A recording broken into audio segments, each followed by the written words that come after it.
Hello दोस्तों, आज देखते हैं सम संख्या और विषम संख्या किसे कहते हैं। इसे आप लोग रटते रहते हैं, याद नहीं होता। आज के बाद आपको याद नहीं करना पड़ेगा, इसकी गारंटी हम लेते हैं। जैसे मेरे थंबनेल में लगाया हुआ है कि याद करने का टेंशन खत्म, तो याद करने का बिल्कुल टेंशन खत्म। सिर्फ आप गौर से एक बार देखते जाइए, बाद बाकी याद कराने की गारंटी हम लेते हैं। बस पेशेंस बना के रखिए, थोड़ा सा धैर्य बना के रखिए, हूबहू समझ में आएगा आपको। जैसे लिखे हम सम संख्या।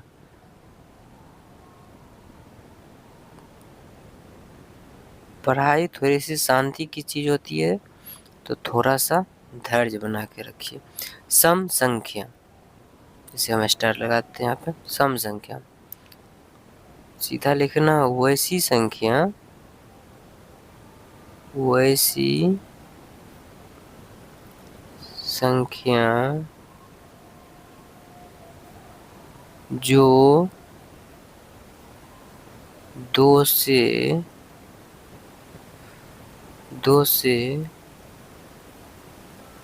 पूरा पूरा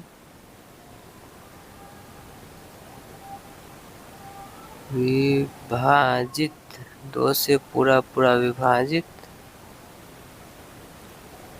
हो जाए, उसे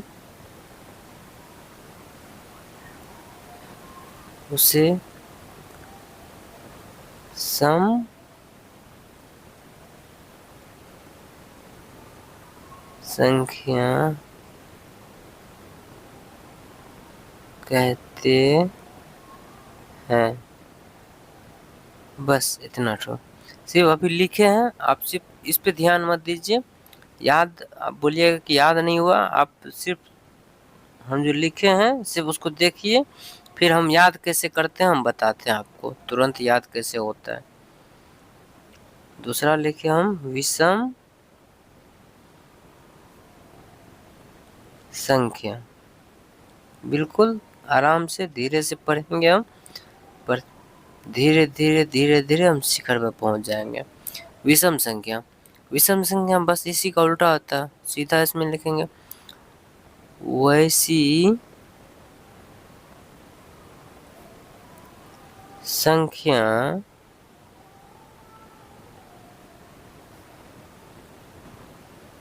जो दो से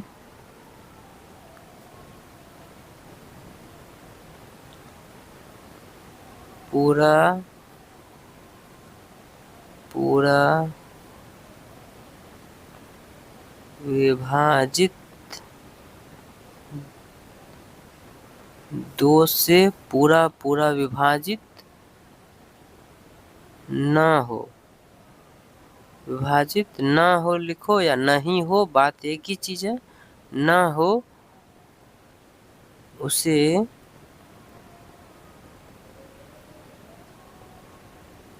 विषम संख्या कहते हैं। देखिए भाई, हमने पहले एक नंबर को समझिए। हमने लिखा सम संख्या, वैसी संख्या जो दो से पूरा पूरा विभाजित हो जाए उसे सम संख्या कहते हैं। इसको याद बिल्कुल ऐसे करना है कि जो दो से पूरा पूरा कट जाएगा ना उसको सम कहेंगे, सीधा याद हो गया। एक बार फिर से सुनिए, जो संख्या दो से पूरा पूरा कट जाएगा ना उसको हम सम कहेंगे।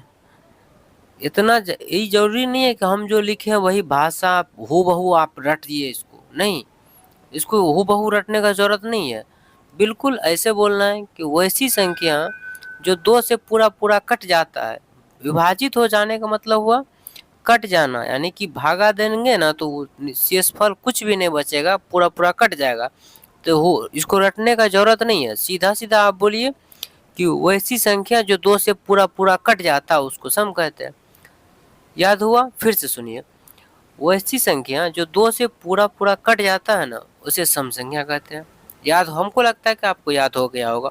फिर सुनिए, एक बार फिर से सुनिए, कोई धड़फड़ी नहीं है, बिल्कुल आराम से सुनिए, आपको याद हो जाएगा। फिर एक बार गौर से सुन लीजिए, बिल्कुल याद हो जाएगा और जीवन में नहीं भूलिएगा। हाँ, सम संख्या किसे कहते हैं? तो वैसी संख्या जो 2 से भाग देने पर पूरा पूरा नहीं कटता है। 2 से नहीं, सॉरी, जो 2 से पूरा पूरा भाग देने पे कट जाता है उसे सम कहते हैं, और जो नहीं कटता उसको विषम कहते हैं। बिल्कुल इसका उल्टा है। एक को याद हुआ, दूसरा ऑटोमेटिक याद हो जाता है। सम संख्या याद हुआ तो विषम संख्या सिर्फ वैसे याद हो जाएगा, इसमें कुछ करना नहीं है। सम संख्या में वैसी संख्या जो 2 से पूरा पूरा कट जाता है उसको सम कहते हैं। विषम में बोलेंगे जो 2 से पूरा पूरा नहीं कटता उसको विषम कहते हैं। कटने का मतलब क्या? भागा देंगे तो पूरा पूरा नहीं कटेगा। कटने एग्जाम्पल, अगर आपको एग्जाम्पल से समझना है, जैसे 2, 4, 6, 8, 12, ये सब जो है ना, डैश डैश कितना बहुत सारा संख्या ऐसा है जो 2 से कट जाता है। जो भी 2 से कट जाता है उसको हम सम कहेंगे, जो 2 से नहीं कटेगा उसको विषम कहेंगे। जैसे 3 में आप 2 से भागा दीजिएगा ना तो नहीं कटेगा, 5 में दीजिएगा तो नहीं कटेगा, 7 में दीजिएगा तब भी नहीं कटेगा, 9 में दीजिएगा नहीं कटेगा, 11 में दीजिएगा नहीं कटेगा। इस तरह से डैश डैश डैश बहुत सारा संख्या है जो 2 से भाग देने पर नहीं कटता। बिल्कुल आराम से याद हो जाएगा। आप गौर से एक बार फिर से सुनिए, बिल्कुल आराम से, दोनों एक लाइन में याद हो जाएगा। सम के लिए सीधा इतना बोलना है कि जो जो 2 से कटता है उसको सम कहते हैं, जो 2 से नहीं कटता उसको भी सम कहते हैं। बस इतना तो बात को आप दिमाग में बिठा लीजिए। जो संख्या 2 से कट जाता है उसको सम कहेंगे, जो 2 से नहीं कटता उसको विषम कहेंगे। आप नहीं होता है आप दोबारा सुनिए, बिल्कुल याद हो जाएगा, एक बार में याद हो जाएगा बिल्कुल। बस ये दोनों याद हो गया होगा। हम यही बोलेंगे कि थोड़ा सा आप सपोर्ट कीजिएगा, कि हम सब्सक्राइब कर लीजिएगा मेरे चैनल को, कि ताकि हम जो बनाते रहेंगे वीडियो तो आपके पास नोटिफिकेशन जाते रहेगा। नोटिफिकेशन ऑल को दबा लीजिएगा तो हम जो वीडियो बनाएंगे तो आपके पास तुरंत पहुंच जाएगा। हम बिल्कुल धीरे धीरे पढ़ेंगे। एक दिन में 2 अगर याद करते हैं तो 30 दिन में 60 याद हो जाएगा। बिल्कुल आराम से पढ़ेंगे, कोई धरफड़ी नहीं है। बेचैनी से पढ़ने से कोई फायदा नहीं है, पढ़ना है बिल्कुल आराम से। हम आपको एक दिन में 10 को बता देंगे, पर आपको याद नहीं हुआ तो पढ़ने का क्या फायदा? कोई फायदा नहीं है। हम 2 ही पढ़े पर याद कर हो गया तो वही बात बहुत बड़ी बात है। हम एक दिन में 2 पढ़ेंगे, 2 कंप्लीट रूप से याद कर लेंगे, इसकी गारंटी हम लेते, फुल गारंटी लेते हैं कि याद होगा तो होगा। एक बार में आपको याद नहीं होता है, आप दोबारा देखिए तो याद होगा। ऐसे ऐसे उसमें है कोई क्या जो याद नहीं होगा? फुल पूरा गारंटी लेते हैं। पूरा संख्या हम बताएंगे और संख्या बताने के बाद हम दूसरा टॉपिक पे जाएंगे। थोड़ा सा मैं सपोर्ट के लिए आप मेरे चैनल को थोड़ा सा, अगर मेरे वीडियो से आपको थोड़ा सा भी लाभ हुआ हो तो आप थोड़ा सा चैनल को सब्सक्राइब कर ले, लाइक कर दें, ताकि हमको भी मोटिवेट मिले वीडियो बनाने के लिए। धन्यवाद।